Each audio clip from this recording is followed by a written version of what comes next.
Hello guys! Welcome back to my channel! Alright, ito na yata ang isa sa pinaka-importanteng video na mapapanood ninyo sa channel ko. Lifetime Investment Advices. Let's go!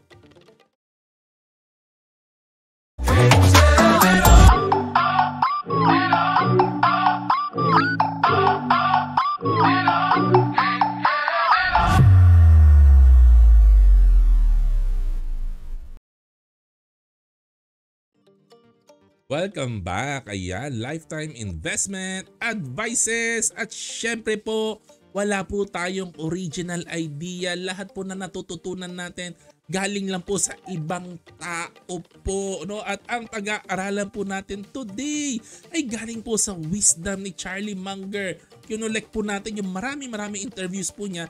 Namili lang po ako ng ilang mga advices po niya, no?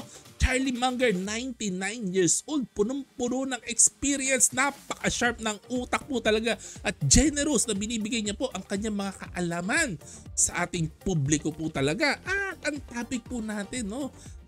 Kaya po lifetime investment advices. Ano yung mga investment na pwede mong gawin sa buhay mo? Mas critical po ito. Hindi lang po pera pinag-uusapan. Buhay na po ang pinag-uusapan. Paano po natin i-structure ang buhay natin para ma-maximize po natin ang ating potential at hindi na po potential and wealth. Pati po ang happiness. Napaka-importante po ng happiness sa ating buhay. At umpisa na po natin ang listahan na to. Guys, hindi po ito self-help, no? Galing po sa experiences po ito ni Charlie Munger, no? Talagang totoo po ito. At madalas po napakasakit po magsalita ni Charlie Munger kasi diretso. At ito na po ang unang-unang i-share ko po sa inyo. Never complain! Never complain about your situation. Always take responsibility. Ayaw na ayaw po ni Charlie Munger ng ugali na complain ng complain. Alibay ng alibay. Example, no, sa mga bata po, mga kabataan, madalas yun po na naririnig ito. Bumagsak ako sa math kasi terror yung teacher namin. Napaka-terror. Ay grabe. Ang hirap magbigay ng exam. Hindi naman tinuro ine-exam. Kalahati nga ng klase bumagsak. Ayun. Tignan mo po kung paano to i-fundraise ng mga estudyante po, no? Yan, puro alibay. Wag pong ganyan. Ayaw po ni Charlie Munger po niyan. Dapat po iba ang pananaw po natin. Iba tayo mag-isip. Iba ang ugali natin. Dapat ganito eh. Take responsibility. Bumagsak ako sa math kasi kulang ako sa effort. Kaya ka nahirapan sa math, wala namang kinalaman yung teacher mo dyan, kulang ka sa effort. Kaya dapat sabihin mo sa tatay mo, sa nanay mo, I will do better next time. Ayan, no? Pagdating naman sa hanap buhay, sa pera, ganyan, no? Ang baba ng kita ko ngayon. Wag excuses. Ang dami excuses. Pati gobyerno sinisisi, pati si Limahong sinisisi, pati si Lapu-Lapu sinisisi. Pati yung mga Egyptian sinisisi, wala pong kinalaman po yan. Dapat iba po ang pananaw natin. Dapat hindi ganon, hindi excuses. Hahanap ako ng paraan para lumaki ang kita ko, ganon. Hindi yung turo ng turo, walang pointing fingers. Ayaw ni Charlie Munger ng pointing fingers. Ayaw niyang ugali po na yan. Wala pong nangyayari po sa complaint. Tingnan nyo po ang mga taong mahihilig po sa complaint. Napaka-unproductive po niyan. Yung mga taong nakafocus sa complaint, taon na ang binibilang, 5, 10, 15 years, wala pa po nangyayari sa buhay po. Pag ganyan po tayo, walang mangyayari sa buhay po natin. Lilipas ang panahon, walang nagbabago kasi nakafocus tayo sa complaint. Always take responsibility. Ayun ang sinasabi ni Charlie Munger. Dapat tatanungin natin sa ating sarili, saan tayo nagkulang? At ano ang pwede natin gawin para mag-improve? Yung gusto natin makamit sa buhay, makuha natin, ma-improve po natin. Ganun po dapat, no? At second na po tayo, papasok po tayo, medyo related din po ito, no? Number 2, wisdom. Napakasakit po din po nito, no? Deserve what you want. Kung may gusto ka, dapat deserving ka para makuha mo ito. Ang sabi po ni Charlie Munger, napakasimple lang ng wisdom ng mundo. The best way to get what you want in life is to deserve it. I-deserve mo. Anong gusto mo sa buhay? Kotse, bahay? Ano gusto mo? I-deserve mo para makuha mo, maging deserving ka. Ayun, halimbawa, example na po tayo. Gusto mo ng 100,000 a month na sweldo, gusto mo. Dapat tanungin natin sarili natin, ano ang pwede natin gawin para ma-deserve natin yung ganyang kalaking kita? Ano ang pwede nating gawin? Hindi po kasi po pwede nakanganga tayong gano'n, nakanganga, nakatunganga sa bahay, nakatambay. tapos wala tayong ginagawa, pa YouTube lang tayo sa bahay, sa social media, tapos gusto natin 100,000. Hindi po ganoon. Paano ko ma-deserve, no? Ayan. Kasi po yung kumikita po, karamihan po, although may masuswerte po tao, pero karamihan po ng kumikita ng 100,000 a month pataas, hindi po magic na nakuha nila yung ganyang sahod. Hindi po yan magic. May ginawa po ang mga taong yan para ma-deserve po nila yung ganyang kalaking kita. At yun ang assignment natin. Kung gusto mo rin makakamit yung ganon, aralin natin ano yung meron yung mga tao na to. Anong ginawa nila? At gagayahin natin. Ganun po, maliwanag po ba?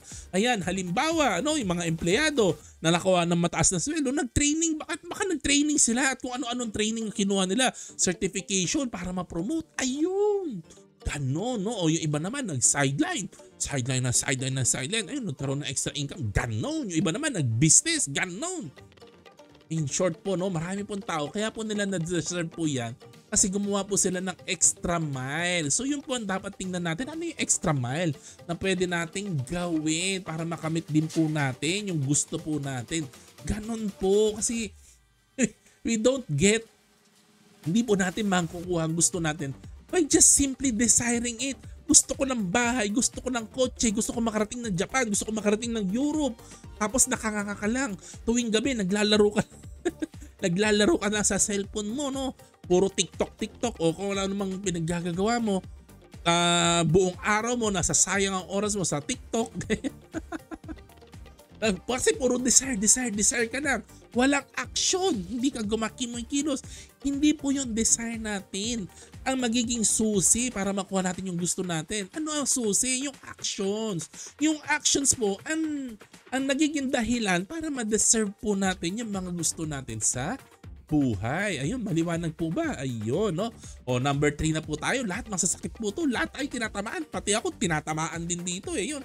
Stay away from people you don't ask.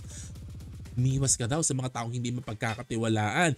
Pamilya man, kaibigan man, at lalo-lalo na sa hanap buhay. Wag. Pag hindi mapagkakatiwalaan, wag. Ayan, no? O, i-generalize po natin. Wag na po yung hindi mapagkakatiwalaan. I-generalize na po natin. Umiwas po tayo. Parang awa nyo na pong lahat. Umiwas po tayo sa mga toxic na tao. Toxic. I-generalize na natin. Toxic. Hindi po ito paramihan ng kaibigan, paramihan ng family, nakaklose natin. Hindi. It's about quality of people around us. Ayan, no? Ay, sipain na po natin yung mga kaibigan, relatives, no? Mga kasama natin sa hanap buhay. Na ibababa lang po tayo by way of negative attitude, ang sasama ng ugali, bad influence, stressful kasama. Ay naku, dami pong ganyan. Stressful kasama, ano pa, hindi mapagkakatiwalaan, ano pa, manloloko, ano pa, ang dami, walang integrity. Iwasan na po natin, sipain na po natin sa buhay po natin. Yan, hindi baling ko, konti lang ako close natin. Ang importante, wonderful po lahat. Of course. Huwag niyo pong kakalimutan, huwag po tayong linta, no? O nag-ipon ka ng mga wonderful friends, dapat wonderful ka rin po sa kanila. Huwag mong kuha lang. Magbigay ka rin po, no? Magbigay ka ng effort, no? Para maging wonderful ka rin, no? Sa iyong mga kaibigan. Alright, no? Number 4, stay away from envy and jealousy. Napaka big time po nito kay Charlie Munger. Marami siyang interview. Dito siya nakafocus sa envy and jealousy. Ayan, kasi yung inggit po, toxic na ugali po yan.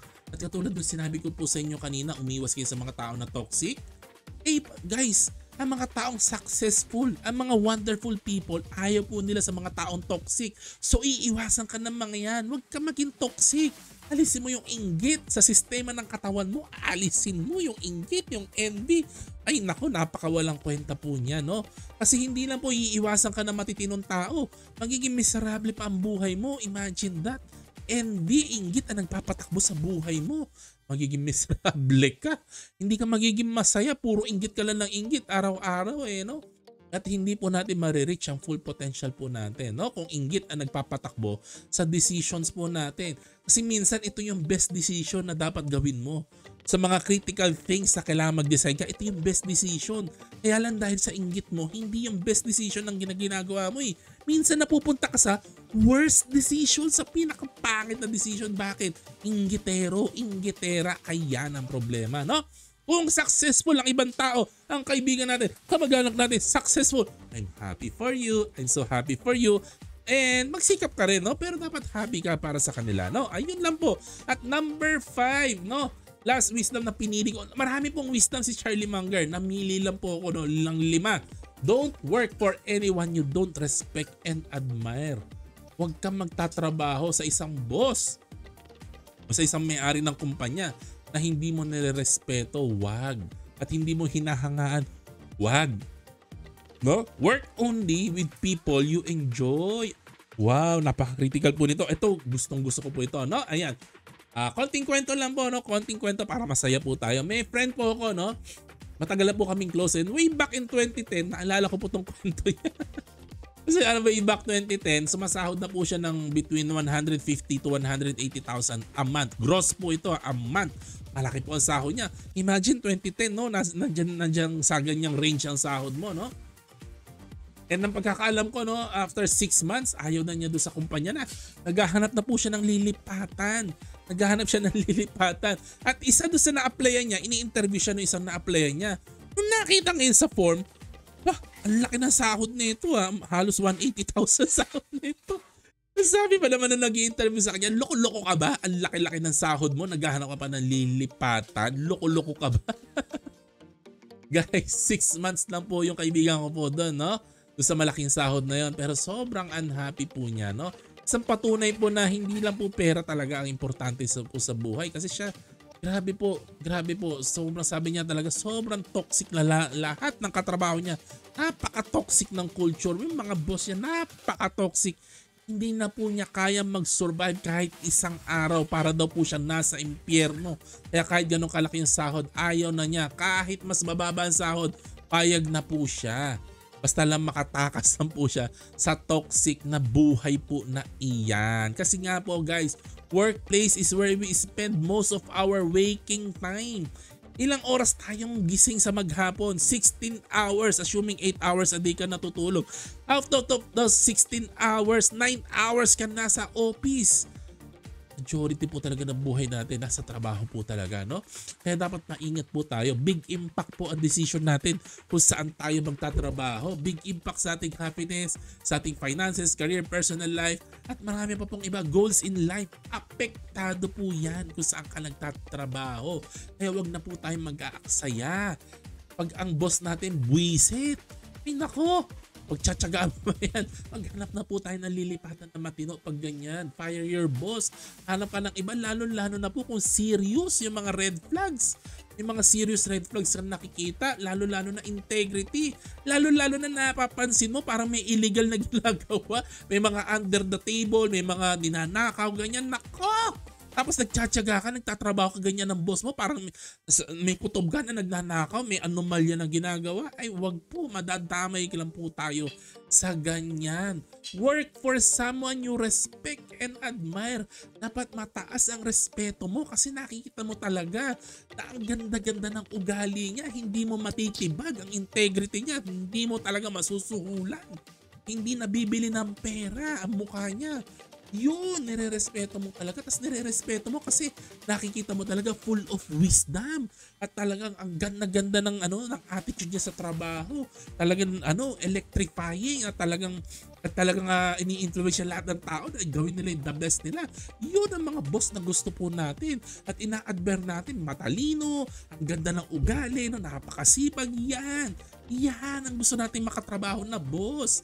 At dapat yung environment na pipiliin natin, nakikita natin ang ganda ng culture, and we are surrounded by wonderful colleagues. Ayun po, napakaganda po, no? Ayan. So, anyways, ayun lang po yung 5 na topic po, no, na napili ko po lesson na galing kay Charlie Munger na gusto ko i-share po sa inyo. Pero may last kwento po ako sa inyo, no? Pagdating po sa pag-i-structure ng buhay po natin. Si Warren Buffett po, sa dami po ng business na hawak po niya, no? Sa dami ng business na owned ng Berkshire Hathaway. He has around 300 to 400,000 employees. No, last time na chinek ko, ngayon hindi ko po alam, pero last time chinek ko, between 300 to 400,000 employees ang nasa ilalim ni Warren Buffett, sa ilalim ng kanyang conglomerate. Pero paano niya in-structure ang buhay niya? Guys, wala po siyang meeting sa kanyang calendar. Malinis na malinis ang calendar po ni Warren Buffett. Kasi po, hindi siya mahilig sa meeting. Ayaw niya ng meeting. So, in-structure po niya yung kanyang trabaho according sa gusto po niya mangyari. Of course, madali po itong sabihin, no? Pero ang gusto ko lang po message po sa inyo, no? You always have a choice in life. So, structure your life wisely. Kailangan wise po tayo sa pagpili sa buhay. I-maximize po natin yung success at hindi lang po success, pati po happiness. Anuhin po natin na nakamit po natin lahat ng itong pera sa mundo. Nakuha mo lahat, napaka-unhappy mo naman. Hindi po pwede. Dapat po, balance po, no? Okay, nakamit po natin lahat ng kaperahan na gusto po natin, na ginoal po natin. Masaya pa po tayo. Yun ang gusto po natin, no? Everyday sa buhay po natin, napakasaya po natin. Yun talaga ang gusto po nating mangyayari. Ayan, no? Be responsible. Own your future. Ganon. I-own mo ang future mo. Uy, puro complain. Ano mangyayari sa'yo? Ko-complain ka, inaasa mo sa iba na sila ang magbago ng buhay mo. Ikaw ang magbago ng buhay mo, no? Be successful and happy. Disclaimer lang po, no? Hindi po tayo expert po, no? This is just for general education lang po and entertainment. Please like, subscribe, share the notification bell, comment na po. Kwentuhan po ulit tayo. Happy investing. God bless po. To God be the glory. Bye-bye.